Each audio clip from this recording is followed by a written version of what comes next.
Hi, can everyone see and hear me?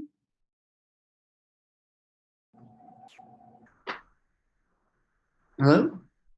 Yes. Cool, thank you.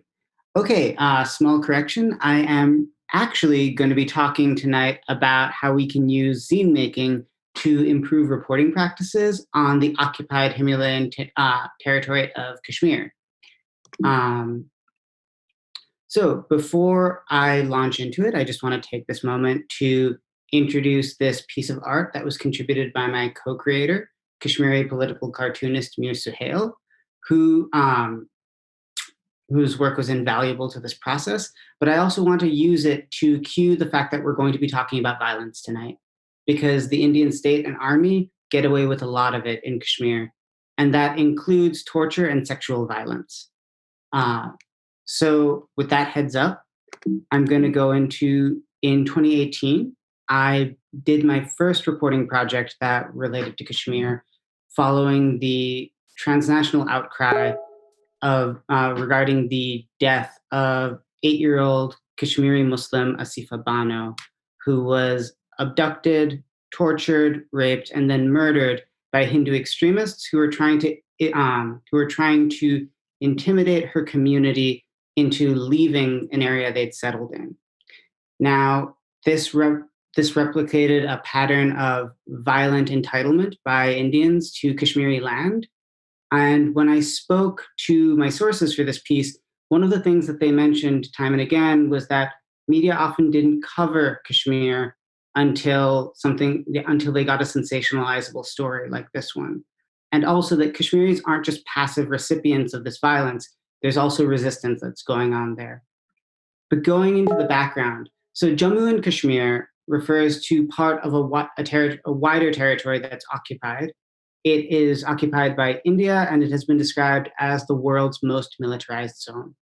There are 500,000 to 700,000 Indian soldiers stationed there, and they have total impunity, meaning that they don't encounter any consequences for the violence they enact on the local population. Um, but one of the issues that comes up here is that Kashmiris tend to be sidelined by reporters on this region, because they tend to focus on the geopolitical tensions between occupiers India and Pakistan, who have been stationed in the territory for 73 years. And this tends to push Kashmiris to the margins. One of the ways that reporters have done that is to repeatedly use the term disputed territory, which recognizes the claims of India and Pakistan, but disregards Kashmiri experience and aspirations. And one of the ironies of that is that self-determination has been a political project in Kashmir since before the existence of the modern Indian and Pakistani states. But that's rarely reported on. And the upshot of that is that, in the words of Feroz Rather, a Kashmiri novelist, the Kashmiri narrative doesn't exist because India and Pakistan have held it hostage. Human rights angles in Jammu and Kashmir are obviously very necessary because of the violence going on there, but they rarely describe Kashmiris as political actors in their own right, which is another way in which reporters can basically relegate Kashmiris to the sides of their own narrative. And it also opens up hand waving the saliency of the self determination struggle away, or reducing it to terms like militancy or terrorism, which are favored by the Indian media particularly.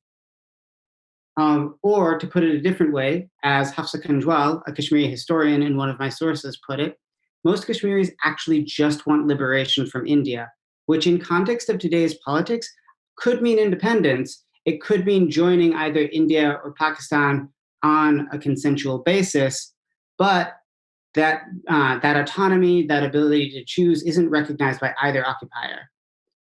And given that I was getting most of, I basically, my community became much of my source. And in the spirit of self determination, well, in Social J, we see ourselves as filling community information gaps. But Kashmiris have been doing this themselves, often creating their own media, filling those gaps, or even producing syllabi to inform a wider public. What could I present to them that they didn't already know about themselves? And that dilemma pushed me to design a project targeting reporters, non-Kashmiri reporters, who wanted to cover the region with a degree of empathy and rigor.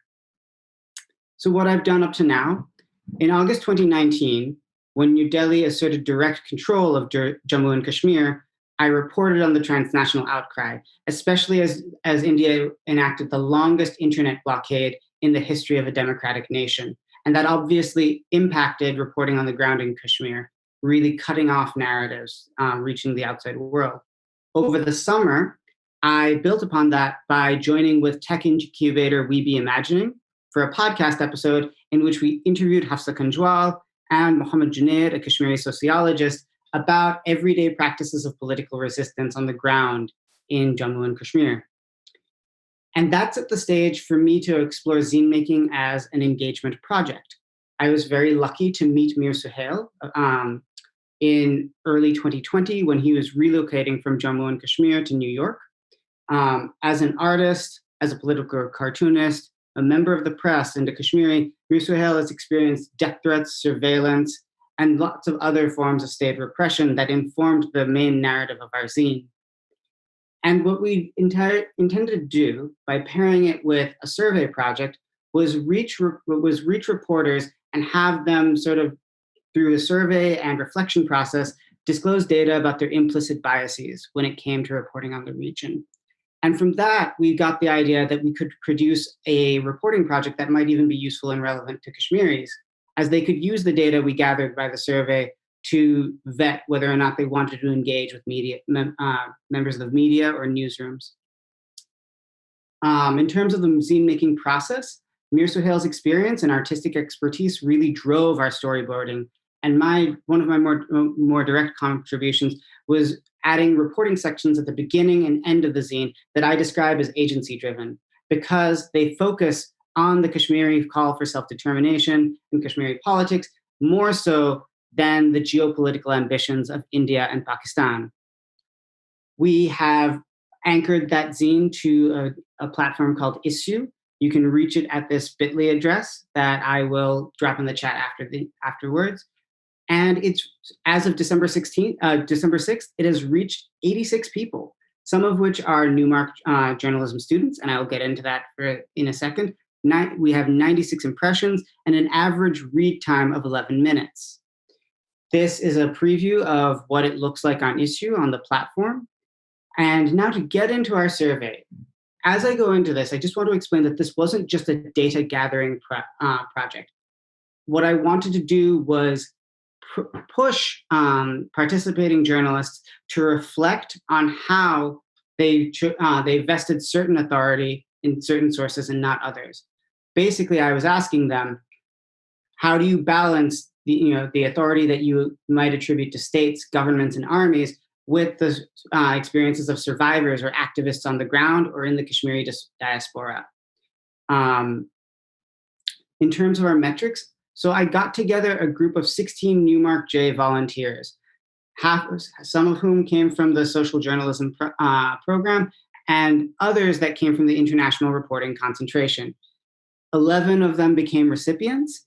And from that, I found that, just to get a sense of their basic knowledge, almost 60% somewhat followed news from South Asia, and a larger percentage, 80%, were following the occupation of Kashmir. So we had a reasonably informed population.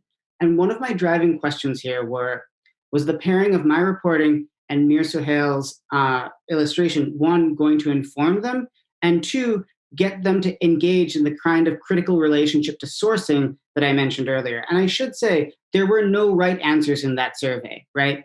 Sometimes a journalist can only get answers from the state or the army, but that doesn't mean that that alleviates them of their responsibility to critically interrogate those sources and the weight they might have.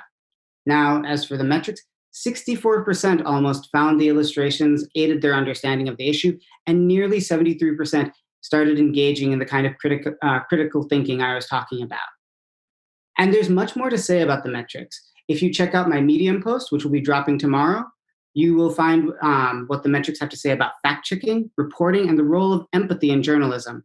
But the big takeaways here: if we want to shift reporting practices around state violence and marginalization, we need to reevaluate who's centered in the reporting. And in order to do that, we have to critically engage our sources, especially when one of them holds the ability to keep another's narrative hostage. Finally, if you have any questions, feel free to reach us at our contact info here, especially if you, and feel free to reach us if you have prospective jobs. Again, here's the bit.ly link, and I'll drop that in the chat forthwith. Thank you so much for your time. I hope you found this informative and useful.